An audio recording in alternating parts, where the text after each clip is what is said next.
بسم اللہ الرحمن الرحیم۔ السلام علیکم دوستو، تو کیسے ہیں آپ سب؟ میں امید کرتا ہوں کہ آپ سب خیریت سے ہوں گے۔ آج کا ہمارا ویڈیو ہے حضرت ایوب علیہ السلام کا درد بھرا واقعہ۔ حضرت ایوب کو شیطان نے کس طرح ستایا، صبر اور شکر کی بے مثال داستان۔ حضرت ایوب علیہ السلام کے 12 بیٹے اور 12 بیٹیاں تھیں۔ آپ کے یہاں 500 میل کھیتی تھی۔ اللہ تعالیٰ نے آپ کو ہر طرح کی نعمت، مال، دولت اور اولاد سے نوازا تھا۔ اونٹ، بکری، گائے، بیل وغیرہ سب کچھ دے رکھا تھا۔ آپ بڑے شکر گزار تھے اور خیر و خیرات کرنے والے تھے۔ عبادت اتنی کرتے تھے کہ فرشتوں میں بھی آپ کی شہرت ہو گئی تھی، اور اللہ تعالیٰ کے بڑے شکر گزار تھے۔ آپ کی عبادت اور شکر گزاری سے شیطان حسد میں پڑ گیا اور کہا، اے رب، میں اس کی شکر گزاری کو نہیں مانتا۔ وہ مالدار ہے، غریبی میں عبادت کرے تب میں سمجھوں گا کہ وہ شکر گزار ہے۔ مجھے اس کے مال پر اختیار دے۔ حکم ہوا کہ تجھ کو اس کے مال پر اختیار دیا۔ شیطان نے اپنے سپاہیوں کو جمع کیا اور کہا کہ تم اپنی اپنی طاقت بیان کرو۔ سب نے اپنی طاقت بیان کی، کسی کی طاقت کو پسند نہیں کیا۔ پھر ایک سپاہی نے کہا کہ میں زمین سے آگ کے شعلے نکال سکتا ہوں۔ شیطان نے کہا، بس جو کام میں چاہتا ہوں تیرے ہی بس کا ہے، اسی وقت جا اور ایوب کے تمام جانوروں کو جلا دے۔ اس نے ایسا ہی کیا اور زمین میں ایک ایک پھونک ماری اور زمین سے آگ کے شعلے نکل پڑے اور تمام جانور، اونٹ، بکری، بیل سب جل کر راکھ ہو گئے۔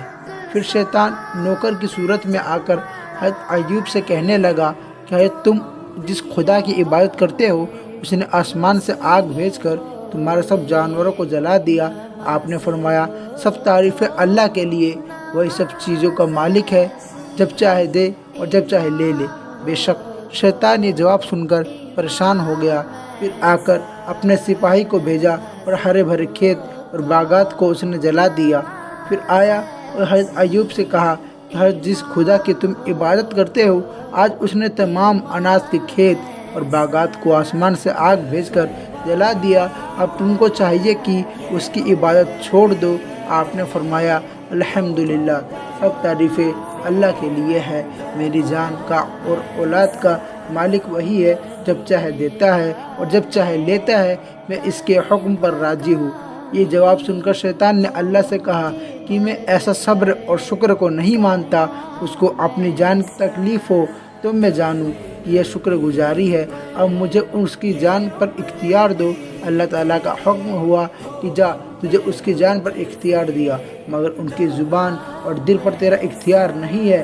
شیطان آپ کے پاس آیا، دیکھا کہ آپ سجدے میں پڑے ہیں تو وہ زمین میں گھسا اور آپ کی ناک مبارک میں ایک ایسی پھونک ماری کہ تمام بدن میں بنسیاں نکل آئے اور خارش پیدا ہو گئی اور خون خراب ہو گیا۔ کھجانے کی وجہ سے ناخن نہ رہے۔ پھر لکڑی اور لوہے کی کسی چیز سے کھجانے سے تمام بدن کا گوشت پھٹ گیا، خون اور پیپ بہنے لگا اور بدبو پھیل گئی، اور بدن میں ایک ایک بارلس کے کیڑے پڑ گئے۔ جب کیڑے کاٹتے تو آپ درد کی تکلیف سے فرماتے، یا ربی، یا ربی، اے میرے پالنے والے، اے میرے پالنے والے۔ اللہ تعالیٰ کی طرف سے جواب آیا، اے میرے صابر بندے، میں تیرے پاس ہوں۔ آپ اس جواب سے بہت خوش ہوتے اور درد کی تکلیف بھول جاتے۔ روایت میں آتا ہے کہ آپ کے جسم میں 12,000 کیڑے پڑے تھے۔ جب کیڑے زخم سے نیچے گر جاتے تو آپ ان کو اٹھا کر پھر اسی جگہ پر رکھ دیتے کہ یہ پریشان نہ ہو۔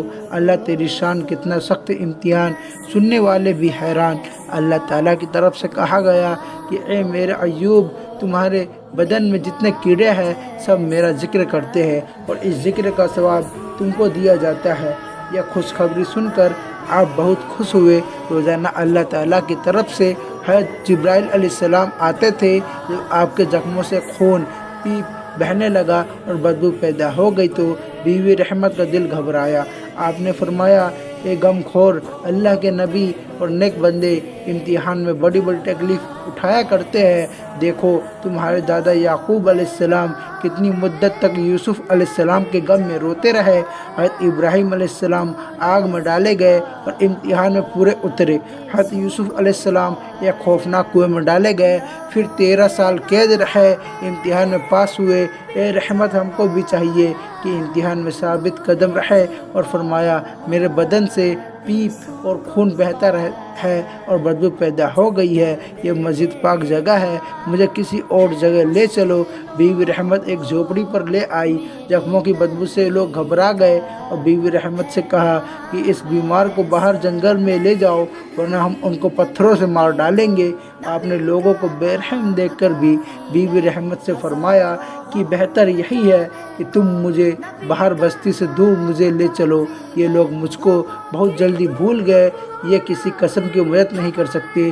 تم اسی طرح کرو کہ بستی سے باہر جا کر راستے میں بیٹھ جاؤ، اگر مسافر راستے میں ملے تو ان کو بلا لو، وہ مجھ کو یہاں سے اٹھا کر باہر لے جائیں گے۔ بیوی رحمت راستے پر پہنچی کہ 2 جوان مسافر آئے، ان سے فرمایا کہ اے جوانوں کچھ مدد کرو گے؟ کہا ضرور کریں گے۔ فرمایا میرے شوہر سخت بیمار ہے، ان کو اٹھا کر یہاں باہر کوڑے پر پہنچا دو۔ جوانوں نے کہا آپ کے شوہر کا نام کیا ہے اور وہ کون ہے؟ فرمایا وہ اللہ کے نبی ایوب ہے۔ دونوں جوان بیوی رحمت کے ساتھ آئے اور حضرت ایوب علیہ السلام کو باہر کوڑے کے ڈھیر پر چھوڑ دیا۔ تو دوستو اگر آپ کو پارٹ 2 چاہیے تو کمنٹس میں بتائیں، اور یہ واقعہ اپنے دوستوں اور رشتہ داروں کو شیئر ضرور کریں۔